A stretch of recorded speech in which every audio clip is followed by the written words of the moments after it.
Game changer होंगे। अंशुल अविजित, ये done deal जो आपकी हरियाणा की थी उसमें सबसे बड़ी कील है क्या ये?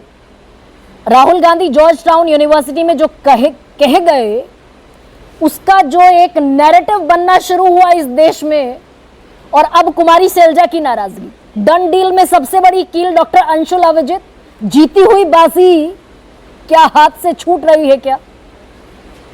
कोई बाजी छूट नहीं रही है गरिमा जी। बात को विकृत कैसे करना है, गलत प्रचार कैसे करना है, वो भाजपा से पूछिए। और सबसे पहले तो मैं एक बात का स्पष्टीकरण करना चाहता हूं, क्योंकि मेरे मित्र गुरु प्रकाश जी जो सामाजिक न्याय के पूरी तरह समर्पित हैं, जैसे मैं हूं, हमारा लक्ष्य एक ही है। उन्होंने मेरे नानाजी बाबू जगजीवन राम का जिक्र किया।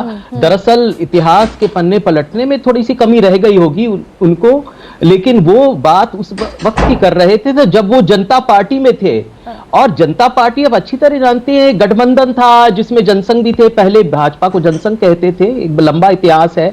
उससे पहले आरएसएस की विचारधारा थी उस वक्त, और आरएसएस तो आप जानते हैं अंग्रेजों की परछाइयों में डरे छुपे बैठे थे।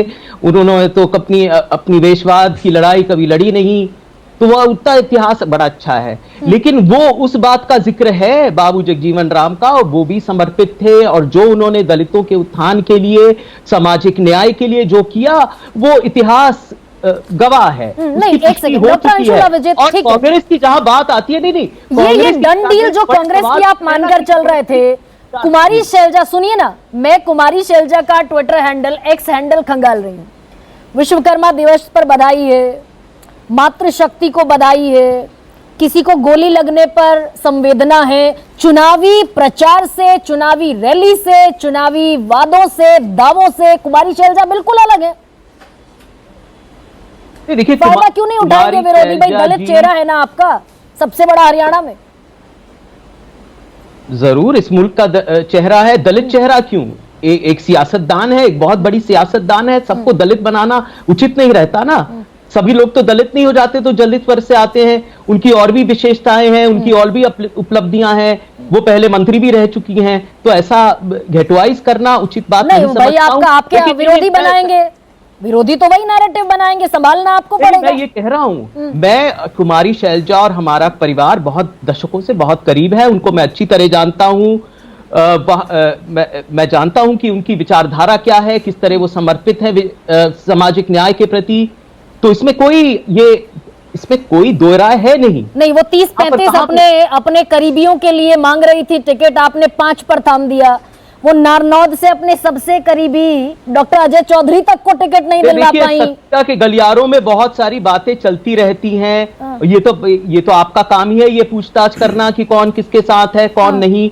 लेकिन यहां पर हरियाणा की बाजी कोई जीत हारा हो ही नहीं सकता, ये हमारी बाजी है। क्योंकि देखिए, जो दलित समाज जो विरोध में गया है भाजपा के, हाँ कुछ देर तक समर्थन किया था, लेकिन जिस तरह जो नारे निकले 400 पार, जो शक पैदा किया, और इन्हीं की सियासतदानों ने किया, इन्होंने बात की। और ये बात अभी तक उनके जो घटक दल के लोग हैं, अब वो नैरेटिव बना। मैंने कहा अंशुल अविजित, ज्योति मिर्धा ने, अनंत हेगड़े ने, अरुण गोविल ने जो भी कहा, वो नैरेटिव बना। तो अब कुमारी शैलजा अगर आपके यहाँ साइडलाइन हो जाएंगी, ना उनके प्रत्याशियों को टिकट मिलेगा, जातिगत टिप्पणी उन पर अलग से होगी, मुकदमे दर्ज होंगे कांग्रेस के समर्थकों पर, तो यही नैरेटिव बना रहे हैं आप भी ना भाई? कोई नैरेटिव नहीं बना रहे हैं। कांग्रेस सुदृढ़ है, मजबूत है। और ये जो हमारा जो वोट बैंक है, जो एक तरह से निराश हो चुका है इस पार्टी से, क्योंकि ये दलित विरोधी पार्टी है। मैं जानता हूं, उदाहरण दे सकता हूं ना, तो आरएसएस की बात आती है, हम देखिए पृष्ठभूमि की बात करते हैं ना, क्योंकि इतिहास के पन्ने हम पलटते रहते हैं। यहाँ पर बहुत सारी बातें हुई, नेहरू जी की हुई। मैं आपको उदाहरण देता हूं कि इनकी जो मुख्य एक माउथपीस है, जो इनकी वाणी है, उसमें यह लिखा गया है कि जाति प्रथा एक जरूरत है, अनिवार्य है, क्योंकि वो देश को बड़ा अच्छा लगेगा मुझे और दर्शकों को भी, उनकी विचारधारा है। कुमारी शैलजा पर आइए। कुमारी शैलजा और हुड्डा, रणदीप सुरजेवाला, सारे मुख्तलिफ खेमे हैं आपके यहाँ। और अगर आपकी दलितों की सबसे बड़ी नेता, आप कह रहे हैं उन्हें दलित ना कहा जाए, विपक्षी विरोधी तो यही नैरेटिव बनाएंगे, तो जिम्मेदारी किसकी है घर संभालने की? खड़गे साहब कह रहे हैं वो अपना घर संभालें, तो अपना घर संभालने की जिम्मेदारी आपकी भी है क्या?